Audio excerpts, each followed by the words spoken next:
Keheningan batin, cahaya, dan sebuah puisi adalah refleksi penggalan-penggalan batin penulisnya dalam mencedera realitas hidup yang ia sedang titi arungi. Seolah kita diajak untuk terus-menerus memberi makna atas semesta hidup. Tuhan, cinta, dan kegelisahan disublimasi dengan sangat apik lewat diksi-diksi yang indah.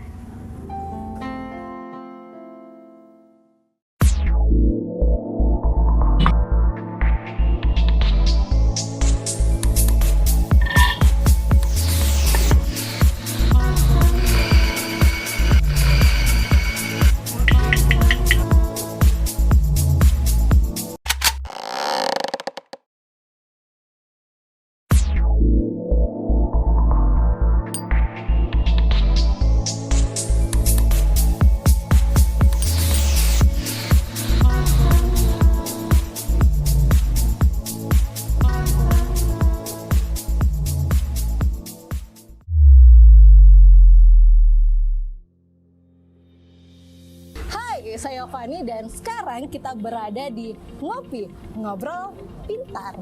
Nah, setelah sekian lama ya, Sanggar Seni Ataraksia ini vakum di dunia per-YouTubean, akhirnya bangkit lagi dan membuat program yaitu Ngopi, Ngobrol Pintar. Nah, untuk Ngopi sendiri ini sebenarnya sudah lama Kamin ya?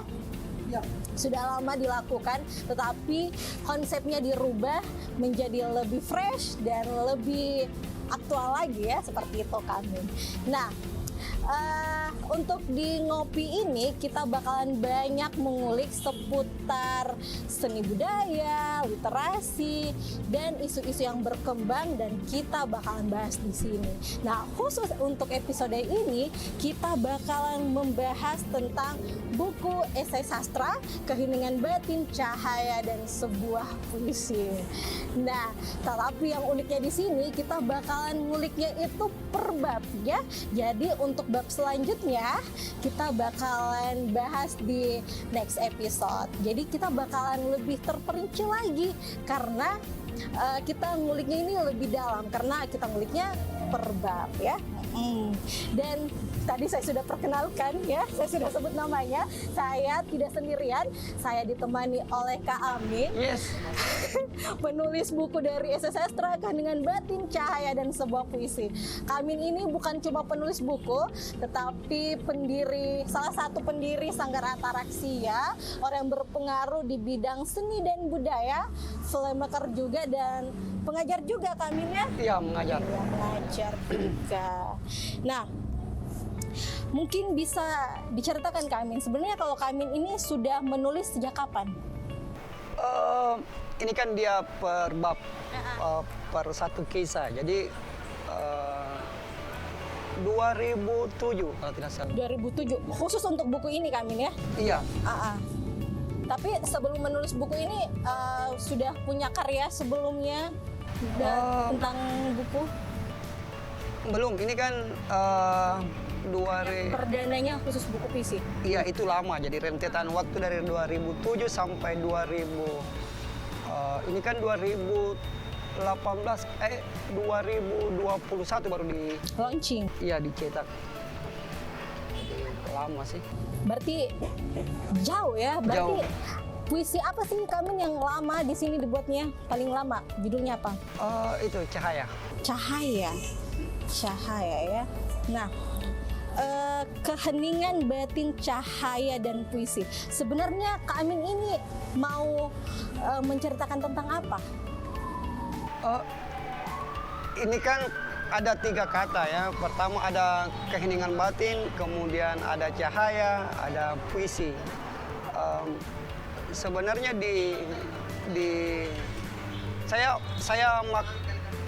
saya sebutnya sebagai esai. Jadi di esai Keheningan Batin, Cahaya, dan Sebuah Puisi adalah sebuah perjalanan, tentunya pengalaman subjektivitas saya dalam bagaimana saya mencintai seseorang. Nyaman banget. Berarti Kak Amin ini ceritanya apa ya? mendeskripsikan cintanya itu lewat sini. Iya. Hampir dibilang bahwa buku ini adalah aib saya sebenarnya. Sebenarnya aib saya bongkar, tapi saya menganggap bahwa perlu deh untuk saya tuliskan itu sebagai peristiwa yang pernah saya alami dan saya harus tulis itu. Aib tapi ditulisnya dengan kata-kata indah. Kata-kata indah tentunya. Jadi orangnya juga membaca ini lebih apa ya? Lebih sastra lagi. Terus kenapa sih kami pakai kata esai sastra? Kan kita tahu nih kalau esai itu kan penalaran terhadap sesuatu karya terus dituliskan. Kalau kami kenapa memakai kata esai? Esai sebenarnya itu adalah sebuah karya tulis ilmiah yang tentunya punya dia nyata, jadi bukan sesuatu yang hal yang istilahnya imajinatif. Iya, dia konkret ya. Konkret. Saya menganggap bahwa pengalaman batin itu adalah sebuah realitas yang konkret yang saya tulis dalam buku ini. Makanya saya sebutnya esai karena itu bukan, meskipun ada kerja-kerja imajinatif dalamnya, tapi itu lebih kepada 90% itu adalah sebuah pengalaman. Pengalaman itu yang saya maksud adalah sesuatu yang pernah terjadi. Makanya saya sebut itu esai sastra. Sastra. Saya sudah baca ya, apalagi yang, nah kebetulan ini judul yang pertamanya itu Keheningan Batin, Cahaya dan Sebuah Puisi, sama ya sama judul bukunya. Andalan. Makanya ditaruh di depan kini. Iya betul, karena ini kayaknya paling dalam. Kayaknya banyak menunggu, terluka. Kenapa seperti itu? Ataukah memang berarti hal-hal ini yang dirasakan ketika ditulis Kak Amin pada saat itu? Iya, jadi kalau kita berbicara cinta terhadap lawan jenis, tentunya mana mungkin saya mencintai sama jenis. Jadi lawan jenis, kita jangan berharap bahwa kebahagiaan itu akan terus datang. Jadi ketika kita bermain pada wilayah rasa, tentunya kita siap konsekuensi dalam sebuah luka, sakit, kecewa. Harus diterima komplit ya. Iya, harus terima jadi itu. nggak boleh bilang cuma enak-enak. Iya, enak-enak aja. Ada taunya enak-enaknya.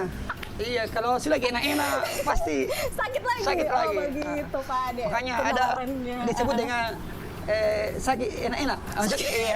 Bagaimana deh sakit enak-enak? Sakit dulu kalau ada pertengkaran. Iya, betul, tapi ketika betul. kita saling mengasihi, itu enak nih di situ. Betul, Situ enak. Nah, berarti kalau jatuh cinta Ki. Silakan kita minum Bi Kopita. Jadi memang kami kalau jatuh cinta kini harus diterima sepaket begitu. Iya, sepaket. Begitu yang mau dituliskan sebenarnya dalam puisi Keheningan Batin dan Cahaya Puisi ini. Terus kenapa Kak Amin pakai diksi-diksi yang agak berat ya menurutku, karena apalagi nih kan banyak buku-buku yang bestseller sekarang itu banyak dia terlalu memakai kata diksi yang terlalu berat. Apalagi kayaknya ini kalau saya lihat Kak Amin ini diperuntukkan untuk anak-anak muda. Bagaimana Kak? Betul atau bagaimana ini? Pertama, kenapa saya memilih diksi yang agak berat supaya saya dipandang saya pintar. Tapi kenapa ganti diri? Iya, harus begitu. Jadi saya menganggap bahwa diksi itu yang kita keluarkan tidak hanya berbicara bahwa diksi itu biasa atau diksi itu ini kata-kata yang sangat dalam. Maksudku untuk menuliskan rasa itu terkadang banyak diksi atau banyak kata yang kita pilih untuk mewakili perasaan. Karena kan begini saja, kata-kata rindu itu kan terkadang tidak sampai tidak dalam. Tapi kalau saya pakai kata kangen, itu lebih lebih menyentuh. dalam, iya lebih menyentuh. Jadi saya pilih diksi itu dan saya harus hati-hati bahwa karena itu yang saya rasakan. Kalau saya menulis sesuatu dan hambar, saya juga tidak merasakan apa-apa, saya ganti. Tapi tidak berpikirkah untuk kedepannya, apalagi nih diperuntukkan untuk anak-anak muda, bahwa kayaknya kalau saya memakai diksi-diksi yang agak berat dalam buku saya, apalagi di puisi Keheningan Batin Cahaya dan sebuah puisi ini, apakah tidak berpikir bahwa nanti pembaca saya ini bingung, maksud saya ini ketika saya menulis seperti ini, mungkin pembaca saya ini kurang paham atau kurang menerima, tidakkah mengambil perumpamaan seperti itu? Jujur, paling saya itu istilahnya, saya mau menulis sesuatu yang jujur. Jadi kalau saya menulis dan saya tidak merasakan apa yang saya tulis, berarti saya tidak jujur dong. Makanya memang harus ada beberapa kata yang agak susah dipahami oleh sebagian remaja. Tapi kemungkinan juga karena remaja kan suka yang kata-kata yang bias juga, bukan bias sih, yang punya langsung to the point. Iya, loncatan makna yang sangat dalam. Iya. Ya. Itu makanya saya pilih. Kemudian juga mungkin terpengaruh dengan bacaan-bacaan sastra yang kita baca, dan itu yang sangat mempengaruhi bagaimana kita memilih diksi, bagaimana kita memilih kata dalam sebuah tulisan. Berarti di saat orang membuat puisi ini sangat berpengaruh juga ya Kak Amin dengan bacaannya. Jadi pemilihan diksinya itu bisa terlihat dari setiap kata-kata yang ada di puisi ini. Mungkin seperti itu maksudnya Kak Amin. Nah Kak Amin, sampai sekarang ada tidak yang bertanya, sebenarnya ini Kak Amin mau bicara tentang apa ini? Karena kan begini, terkadang ini persepsi ketika membaca puisi ini berbeda-beda, Ki. Atau adakah orang yang bertanya langsung sama kita atau seperti apa? Banyak. Pertama ada yang pernah membaca, dia bertanya apa itu huruf G. Karena setiap ya kan ada kayak tipe-tipenya gitu. Saya menyimpan kamu di huruf G. Ya, huruf G. Ada yang tanyakan itu. Ada juga yang bertanya bagaimana loncatan kita mencintai seseorang. Dalam buku ini kan saya selalu, kalau di buku ini Pani kita baca, saya itu lelaki paling serius. Iya, paling tapi pengertian. ada jadi serius sih sampai sekarang ini. Iya ada sih, ada. Maksudnya ada, pasti ada lah. Tapi makanya saya selalu mengatakan bahwa perempuan itu sebenarnya cahaya. Cahaya karena kenapa? Dia memberikan kita, cahaya itu kan tidak mesti posisinya di ruang-ruang yang benar, ruang-ruang yang ini. Tapi cahaya itu maksud saya adalah dia bisa memberikan kita luka, dia bisa memberikan kita bahagia, dia bisa memberikan kita janji-janji, meskipun janji palsu sebenarnya sih, tapi kita bahagia itu. Bahagia kalau dijanji Ki, meskipun palsu Ji. Tidak mau ya saya. Iya, seru sekali ya perbincangan saya bersama Kak Amin tentang buku esai sastra Keheningan Batin Cahaya dan Sebuah Puisi. Nah, untuk next babnya itu berada di next episode tentunya ya. Saya juga bakalan bersama Kak Amin, dan jangan lupa untuk like, komen, dan subscribe-nya di channel YouTube Ataraxia. Tidak bertanya ke harapanku. Enak beritanya nih. Ada beda sama itu tahu. Nah, pertanyaan terakhir ini Kak Amin, apa harapan tak? Harapanku dalam setiap penulisan satu, itu kan kisah sebenarnya. Harapan saya bahwa benar yang dikatakan Aristoteles bahwa ada 3 tingkatan cinta.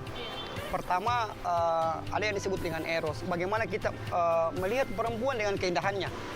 Kedua, bagaimana kita bisa mencintai perempuan sama dengan kita mencintai orang lain. Ketiga, bagaimana perempuan itu dijadikan sebagai jalan menuju Tuhan. Jadi maksud saya cahaya, saya inginnya seperti itu.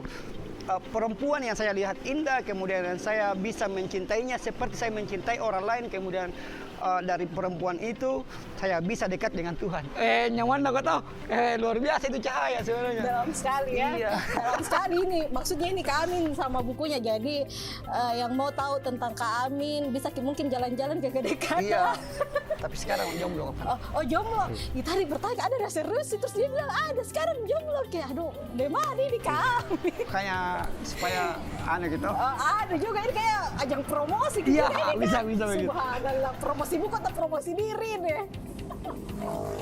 Iya, jadi sangat menarik sekali ya perbincangan saya bersama Kak Amin. Tadi juga harapannya sangat bagus, sangat menyentuh. Saya juga baru tahu sisi lain dari Kak Amin. Sehelai daun jatuh, melayang di kejauhan. Sunyi merampas semua kerinduan. Selalu ada momen yang Tuhan berikan kepada kita, momen agar kita bisa memandang setiap peristiwa dalam hidup dengan cara yang damai. Cinta bukanlah apa-apa, ia adalah sebuah kesanggupan. Teman-teman jangan lupa untuk like, comment, subscribe-nya di channel YouTube Ataraxia. Saya Fani Faisal mohon undur diri. Assalamualaikum warahmatullahi wabarakatuh.